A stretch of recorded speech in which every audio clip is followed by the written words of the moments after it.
सरकार के विरोध में अक्सर वो लोग आते हैं जो सरकार के ऑपोजिट में बोलते आ रहे हैं ना, सरकार के खिलाफ में बोलना, सरकार पर सवाल उठाना, सरकार को इसी चीज़ से बहुत नफरत है। और चंद्रशेखर जी एक ऐसे नेता है ना, जो लगातार समाज के मुद्दे, समाज की बातें पार्लियामेंट से लेके स्ट्रीट तक, ग्राउंड तक, रोड तक उठा रहे हैं।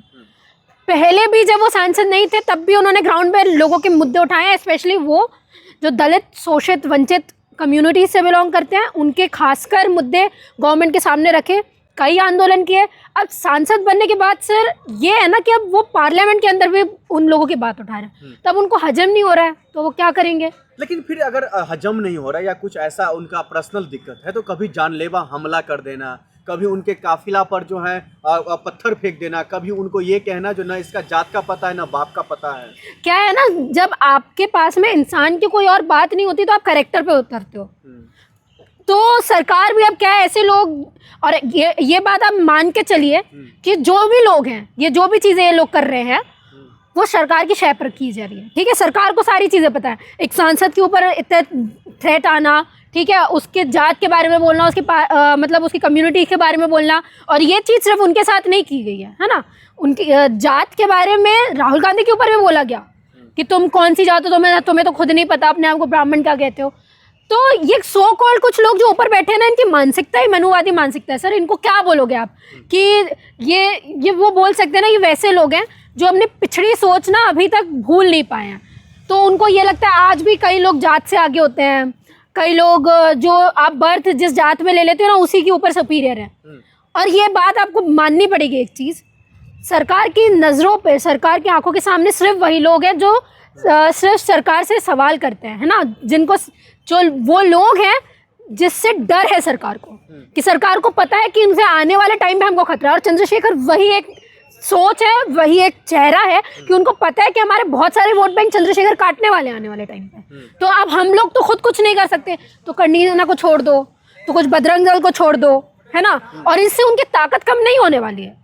एक और चीज़ आप याद रखिए, इनसे चंद्रशेखर जी की ताकत ना खत्म होने वाली है ना उनका सपोर्ट खत्म होने वाला है। ये उनकी ताकत है कि सरकार की आंखों में वो छुप रहे हैं। तो अल्टरनेटली सरकार को ऐसे स्टेप लेने पड़ रहे हैं कि चंद्रशेखर को ऐसा बोल के उनका डाउनफॉल हो, ऐसा कुछ नहीं होने वाला। लेकिन फिर उनके समर्थन में जो दलितों का सबसे बड़ा चेहरा और नेता कहे जाते हैं मायावती जी, वो क्यों नहीं समर्थन करते? देखिए, मायावती जी का अपना अलग राजनीति चल रही है, उनका हमको भी नहीं पता क्या हो रहा है। और आज भी आदरणीय, कल भी आदरणीय रहेंगी, लेकिन ग्राउंड पर उतरना है, ज़रूरी है। चेहरा दलित, शोषित, वंचित समाज से इसलिए नहीं चुनता है कि आप किसी पर्टिकुलर कम्युनिटी से आ रहे हो, या आप मतलब जैसे है ना मायावती जी के भतीजे हैं, आपको नेपोटिज्म नहीं चलते हैं बहुजन समाज में। कांशीराम साहब आए, लोगों ने पसंद किया तो उनको नेता माना। कांशीराम साहब ने वो अगर चाहते तो अपनी फैमिली के लोगों को ला लेते, ठीक है, अपनी बहन को वो बना लेते सीएम, लेकिन उन्हें मायावती जी को आगे रखा। मायावती जी का प्रॉब्लम ये है कि मायावती जी अपना नेपोटिज्म चलाना चाह रही है, ठीक है, तो वो ग्राउंड पर नहीं उतर रही, कुछ नहीं उतर रही। चंद्रशेखर का समर्थन करना चाहिए ना, भले वो सोशल मीडिया कैसे नहीं कैसे कर लेंगे, कैसे कर लेंगे? उनको अपना भी भतीजा प्यारा है ना, उन्होंने अपनी पार्टी के लिए भतीजा उतारा है ना, तो वो चंद्रशेखर को कैसे अपना लेंगे? हम तो चाहते हैं कि वो लोग साथ में आए, हम तो चाहते हैं कि मायावती जी बोले कि अब मेरा आने वाला शासक चंद्रशेखर होने वाला है, क्योंकि वो ग्राउंड पे लड़ रहे हैं। लेकिन अब आपसी मनमुटाव क्या है क्या नहीं वो जानते हैं, हम लोग नहीं जानते। हम तो आज भी चाहते हैं कि हमारा जो समाज है वो बटे ना, है ना, हम चाहते हैं कि एक साथ एक प्लेटफॉर्म पे आके लोग। अगर जब दो बड़े दलित एक साथ नहीं है तो फिर उनके समर्थन करने वाले कहाँ करेंगे? क्योंकि उनके नेता अगर कुछ हो जाते हैं तो, क्योंकि हमने देखा है चंद्रशेखर पर गोलियां चलते हुए, हमने देखा है उन पर जानलेवा हमला होते हुए। हमारे लोगों को सर आपको समझना पड़ेगा, हमारे लोगों की यही प्रॉब्लम है कि हमारे लोग बट बहुत आसानी से जाते हैं, बहुत आसानी से बट जाते हैं। और इसमें गलती लोगों की नहीं है, इसमें गलती उन नेताओं की है। मैं दोनों को ये चीज़ बोल रही हूँ, मैं मायावती जी को भी ये चीज़ बोल रही हूँ, मैं चंद्रशेखर को भी ये चीज़ बोल रही हूँ। अगर मायावती जी का कहना ये था कि चंद्रशेखर को पार्टी में नहीं आना चाहिए था, उनको सोशल मूवमेंट चलाना चाहिए था, तो आपको सोशल मूवमेंट ही चलाना था।